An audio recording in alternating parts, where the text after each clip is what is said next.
Hello, I'm here to welcome two guests to our show today, two familiar faces around Westborough. Karen Henderson, the general manager of the TV studio here, and David Bagdon, the editor of the Advocate newspaper. Thank you so much for joining us today. It's a very interesting topic. Thank you. First of all, ladies first. Can you just tell me a little bit how you came to this position in Westborough? Sure. So I am the general manager here at Westborough TV, and I have been in this role now for 10 years, 10 years next month, actually. And you know what? I started out volunteering on the Cable Advisory Committee, and I was volunteering on that and participating in that committee, and the opening came up for a general manager for Westborough TV, and I was so pleased when I got that job, and I've been here happily ever since, Mary. Thank you. And you picked a wonderful staff. I have to do cheers to the staff. And you, Dave, how did you, career-wise, how did you start out here? Well, the roots of the Community Advocate were actually a Shopper's Guide newspaper started 50 years ago. It was called the Community Advertiser, and townies will remember it as that. That was its first incarnation. But when my dad passed in '84, I took over, and now that has been 40 years this year. So it's our 50th year of the Community Advocate and my 40th year as publisher. And it's something that I was a teenager when it all started. So I've done my whole career here. So this was a legacy. Yeah. Oh, fascinating. And your educations matched what you wanted to do? Did you always think you wanted to do Essentially, business and psychology was my major. But no, I can't say that it's, it struck me in the crib that I was going to be a publisher someday. But, halfway through college, I trekked cross country, and I decided, that the grass really was greener at home, and I had opportunities, and I have fallen in love with it. When I took over the paper, it was much more, as I say, a shopper's guide, so it was ads, essentially. So one of my first official tasks was to get rid of the title Community Advertiser and change it to Community Advocate, and that was with the intent of adding an editorial component covering the news, because I knew that I didn't want to just go on selling ads. I mean, it's essential, and we're grateful for the support of the local businesses because it helps us put the news out, helps fund the news, but that alone wasn't enough to drive me. I needed to be able to tell stories and serve a genuine purpose. And what piqued your interest? Well, I think that you just mentioned the stories, and my background actually was an English major, and I had done some communications work, and I think that I was kind of drawn to this work because I do really feel like that's what we do, is we tell stories. And so I think that was kind of where I saw a nice synergy. So I joined Westborough TV 10 years ago, but Westborough TV, as it's known now, was incorporated in 2004. So where you guys are having your 50th, we are at our 20th year, although it existed before that as Greater Media Cable. Some people will remember that. And then WCAT, it was WCAT TV under charter. And so it existed since the 80s. And then in 2004, we actually became incorporated. And I do think, we have that whole public education and government component. And even before I joined, Westborough TV was on a lot in my house. My kids used to laugh at me because I would be tuning into those government meetings or other things that were on have the TV on kind of talking at us. And I loved that that Westborough TV really did provide that window into what was going on in town. I've always been really interested in what's happening and being involved in the community, and so it was just a nice fit for me. So now the TV news industry has been in the news a great deal about fake news and AI people, creating news, and different ways you can get the news. You can turn on the television, you can open a newspaper, you can go to the radio, you can go to your laptop. How do you see yourselves in adapting and changing in the next 2 years, say, to changing anything about the newspaper? Do you have like a vision that says, oh, this is what we're aiming for in the short term? Well, you have to say that the newspaper itself is a delivery method. It's not journalism. It's a delivery method. So same thing with the website. The website is a delivery method for the content. So at the heart, we're journalists. We want to tell the stories. So Community Advocate covers 7 communities, Westborough being one of them. We have 2 editions. One edition covers Shrewsbury, Northborough, Westborough, Southborough, Grafton, and the other one does Marlborough and Hudson. And the reason we split those up is because what goes on in Marlborough and Hudson is vastly different than what goes on in Shrewsbury, Northborough, Westborough. They're almost like worlds apart, so to speak. So, but that's our distribution area, essentially everything between Worcester and Framingham. So, as I say, it's a distribution method where there's a resurgence of popularity with newspapers now because they're not making any more of them. Just like I like to talk about LPs, record albums, and cassettes, and all this type of stuff. When those went in the box and they went in the trash, everybody's like, well, those are never coming out again. Well, guess what? They're coming out again. People love them. They feel secure to listen to old vinyl, and that people are passionate about newspapers.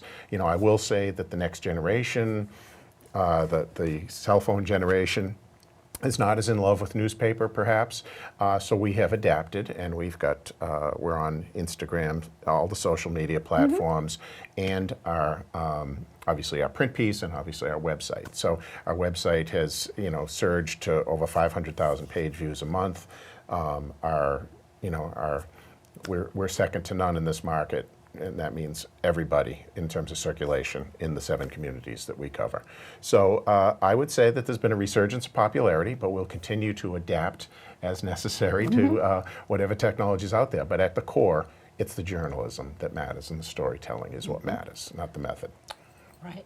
So I would totally agree with that, and I'm so grateful that we have the Advocate. I mean, I'm a really big supporter. A lot of times when we're writing back and forth, I'll do the little hashtag Community Media Matters, because it really does to have that local media. And to your point of it's the journalism, whether you're delivering it by paper or online, it's getting that content in people's hands. Right. I recently was trying to find information out about another town and a position that had opened up, and I was looking for it for a different reason, not for me, but for a different reason. And I went online and could not find why the person had left the position that was in the position before it. I couldn't find who was applying for the new position. It was nowhere. I was like, well, how are you supposed to find out what's going on in this town? How do the people in that town find out? And it just was a stark difference to me that I know that if I had been searching for similar information for Westborough, that you guys would have been there to cover that. Right. And I'm really appreciative of that. But it's a little nerve-wracking to think, well, how do people know? How do you connect people? And I do see that as one of the things you do is to keep people well informed. And I think we try to do that on a video front with our public and education and government access. Is we inform and educate and to some degree entertain people with those 3 different types of video productions that we put out. We covered about 175 government meetings last year. Wow. And I think that's one of the ways that we work well together is we're able to go and we cover those meetings, and then sometimes Dave will have a reporter there, but if you can't, they can go back to watch Westborough TV so they can write something up to help inform the community. So it's a nice partnership there. And then we've got the education piece as well, where we work with students. We have students in the studio all the time. I know that we both love working with the students, but we have them here anchoring and learning to tell those stories. Like, you're future journalists. Yeah. How are they reporting on things that are happening at the high school? So we love that. We have them in multiple times a week, both Journalism 2 and advanced journalism students, and students from Assabet who come in and they take over the studio for the day and learn all about putting their productions out. We also have co-ops here from Assabet, so I love the education portion of what we do. And then we have the public side of things, which is all covering all the things that are going on in town besides education and government. And so whether it's a speaker at the library or band playing over at the Willows or some of the studio shows that we do. So it's kind of a nice mix of public education and government that's all by, for, and about Westborough is really what we focus on. Now, as a public entity, TV station, do you have any limitations on what kind of program you can provide? Is there a governing board that says, no, we don't do this kind of thing, that might constrict you, or is it in your hands to make the decision? I know you have a board, that's the local board, but do you have a larger oversight group that? Right. Well, for oversight, we really, I mean, we have to look to the FCC for what they'll allow us to do, and so you have to be careful about, you know, obviously nothing that's obscene, and the whole, you know it when you see it, or you know it when you hear it. But really, it's supposed to be a platform for community producers and things in the community. I mean, we're a really big fan of like transparency in government, and if people want a platform by which they have an idea for a show. For instance, you came to us and said you'd like to do Kaleidoscope, and we work with people in the public to put those stories out. But there is a mass access group in Massachusetts that is a group of access centers around the state, because of course there are local access in most communities. It's not a governing board, but it's a group that we work with to exchange ideas and collaborate with. And then I do have my board of directors who are amazing people from Westborough who sit on our board and make decisions about the direction of the organization. Great. And you're the legacy, so who do you go to for, or does anyone have control of saying, you know, we really want you to focus on this, or we want this length of newspaper? How does that work for you? Well, I have an editor. I'm the managing editor. I'm the overall editor, but truly my title is publisher. That's my main thing. So I put a lot of control in our managing editor's hands, and she's phenomenal, Laura, and she covers, 7 towns, and she's got a team, but she's everywhere, you know. So it's, in terms of what we cover, boy, we can't cover everything we'd like to cover because it's endless. I mean, you know, it's, if someone said to me, what percentage of what needs to get covered are you covering? I'm not going to tell you 90%. I'm going to tell you 20%, okay? There's just so much going on. So we do the best we can to get everywhere we need to be. And we have, I can't even tell you the variety of stories that we've covered over the years, you know? So you mentioned like archives and how will this content be saved? And, you know, I have every paper we've ever done. And I mean, thousands and thousands of them stored up. And, but they're not digitized. So I do, our website's been in existence for about 20-something years, and we have an archive there, and there's approximately 38,000 stories on it. So there's plenty to choose from, but there's many thousands more that are not digitized. So I don't know why, but I was in one of the file cabinets flipping through, and I found an old particular edition, and I'm looking through it, and I'm like, all these people I know, but from 25 years ago, you know, and Karen Polito was on the cover. There you go. Okay, but not Karen Polito as you know her. Karen Polito as I knew her. Yeah, she was a selectman. She was a selectman. So it was school reading day. Okay, so we had her as the featured, you know, shot on the cover. She was, you know, long hair, and I would assume in her late 20s or something like that. And she was reading to the kids, and I sent her a copy of it, and she's like, "Oh my God," you know. And then, but we also had in that same edition, you know, people that I've known who were receiving awards in Northborough, and just every page was like, oh, I remember, you know, and I worry that these stories are lost to the wind. You know, I just came across one of my favorites, and it was a story about the Grilly family from Shrewsbury, and it was Emil and Mary, and I got a call. It was approximately 25, 30 years ago at this point, and Emil was a sculptor, and he sculpted the war memorial, or the private. He's a private in the military, in the Army, and he's stationed, you know, at his position in front of the police station in Shrewsbury. And it was the story of how they called me and said, "Can you help us get some money to the bronzing of this?" You know, and it was just such this very tiny little couple in a tiny little house made this beautiful donation to the town of Shrewsbury that now no one knows where that came from. But I have the picture. So perhaps you two can get together and have the archives become readings of those articles on television, which they can be taped and kept. Well, it's a great idea. I mean, I do talk also about how we do a lot of the same thing with capturing some of the history. So we have a series that we used to do more of, and we're trying to bring back, but like a My Westborough story, and capturing those histories of some of the people around town and capturing those stories. And we recently went down into, we say the vault here at Westborough TV. Yeah. Of course, we have a real vault, but we actually got some videos, and Tim and Aiden, who work with me, spent some time digitizing those, because of course we have them on the little DV tapes, and we have some on old VHS tapes, which do not last forever, and DVDs also do not last forever. So we were digitizing those, and it's been really neat to kind of look back and kind of, to your point, I love these My Westborough stories. It's been really neat to send those not only around town for people to be able to watch them, but also to those families, and for them to be able to send to their kids or grandkids or family members, neighbors.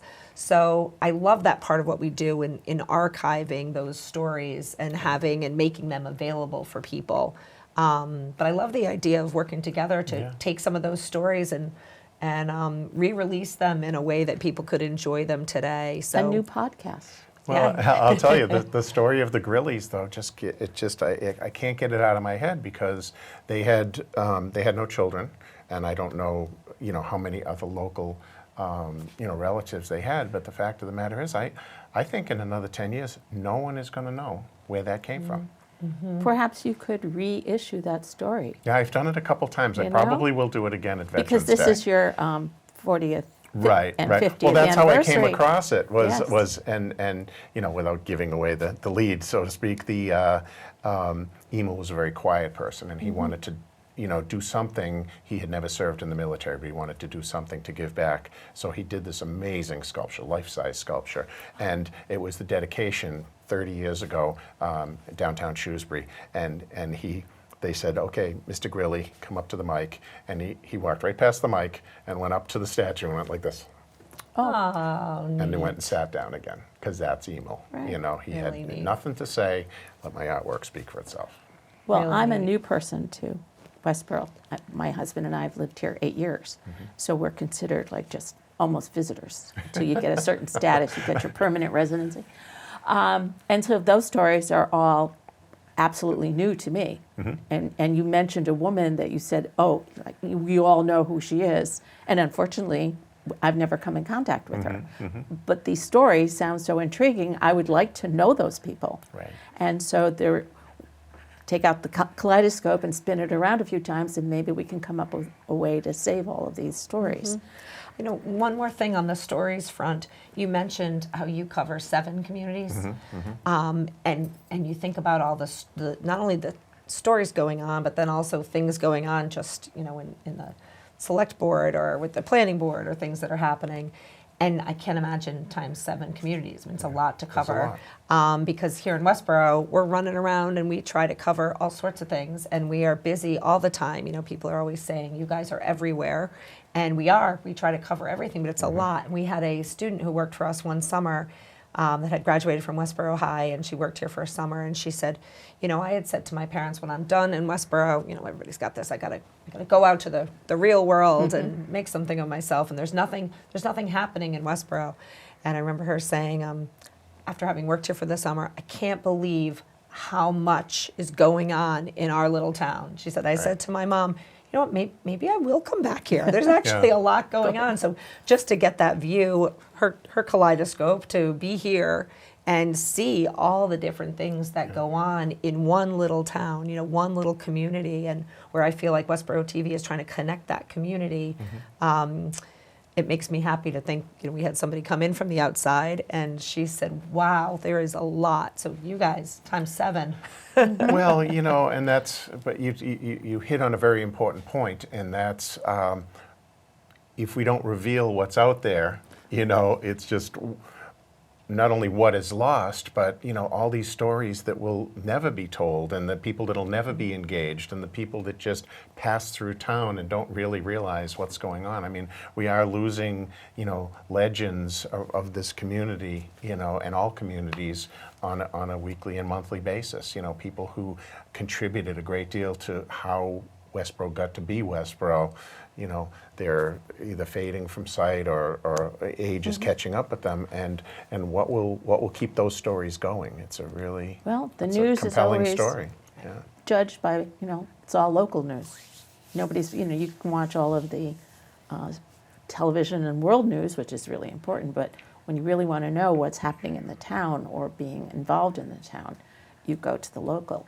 Now, neither of you on your media choices deals with editorial commentary. Is this a choice? Is this a mandate? Or is it something that you feel there isn't enough room in the paper or on the TV for? So we really, I guess it's kind of the mandate. I mean, we are providing information, I said it before, information, education, entertainment. We do not consider ourselves news. So that's not what we do at Westborough TV. We could. There are some stations who take a more news approach, but where we have a local news organization, we really have stayed with here's the information and providing that to people. We did start a new show last year called the 01581, which is hosted by Select Board member Shelby Marshall, and she brings people in that are talking about a little more news, a little more, hey, what's going on with, and tell me about this thing that's, happening in town. But we really stay away from all the editorializing and more, putting out what people around town have to say. If there's a presentation at the library, we will videotape that, and that person might be editorializing on something, and we put that out there for everyone to see. But we've really kind of shied away from the news and editorial side of things. And you? Yeah, same thing. I would say our larger task is to provide the information for people to make their own decisions. Certainly we could do that, and occasionally we do, but for the most part we focus on getting the content out there, and there's so much. There's so much. I mean, you heard about just Karen's number of meetings that are being covered on a monthly basis. We try to cover those, but again, we can't cover every one of them. So we cover the select board, the planning, school. We do the core meetings, but the thought of covering every one of those meetings in every one of our communities is just not manageable. Well, I know for a fact, having talked to you for this episode as well as other things, that both of your organizations were indispensable during COVID. Without the TV and finding those stories, that reporting, showing things that were happening. I think you told me you did 3 times as many programs as you did during an average year. And you were there with the newspaper, giving people updates and working hard behind the scenes, so that people forget that because we don't want to think back at the pandemic. But it is in the archives because the podcast became something where you could hold on to, and that was so incredible to me that in small little organizations, yours, your office, sometimes I worry that you could be smothered by your newspapers because they seem to be all delivered to your place. You haven't seen anything.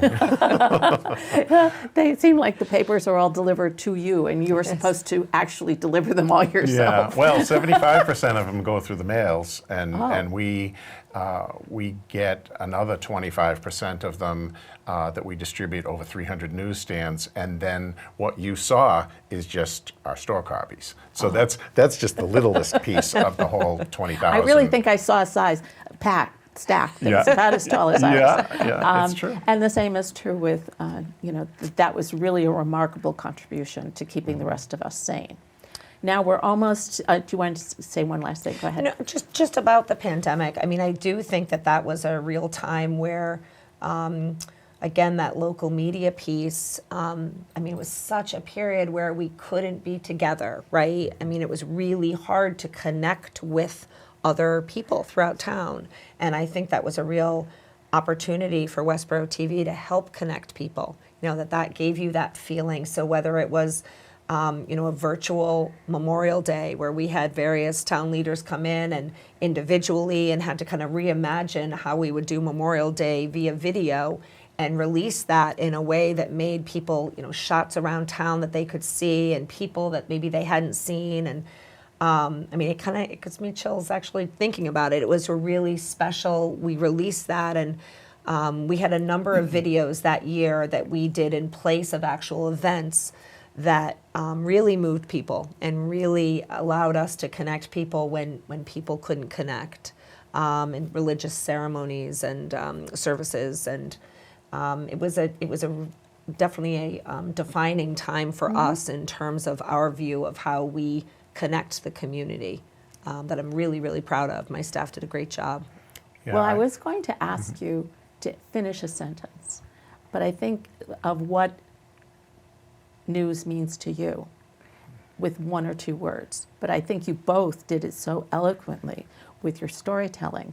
And that puts me right back with Chris Tanaka, who's at the step above of newscasting where he has a larger audience. Not that he's doing a better job, it's just a bigger job. At And the WBC. first thing he said was, to me, the news is storytelling. If I can't reach the person on the other side with this story, then I'm not connecting, and not connecting, I'm not delivering the news.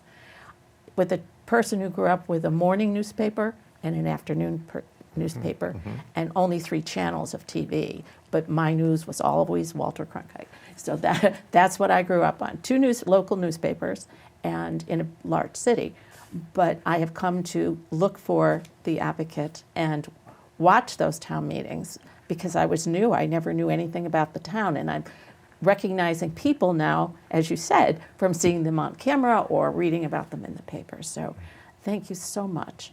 And this has been a wonderful celebration, so I wanted to end with, here you want to pass. I am going to pass that over to Dave, who's 50 years of 50 the community years, advocate, and and- Westborough TV at 20 years. And by the way, this is my vintage sparkling cider, so in case anyone is wondering. So thank you for your Thank work. you. Thank you, Mary. Congratulations on those Congratulations. years. Thank you. Cheers. Thank you. And Here's cheers to all local of you. media. Here's to Yeah, local indeed. media.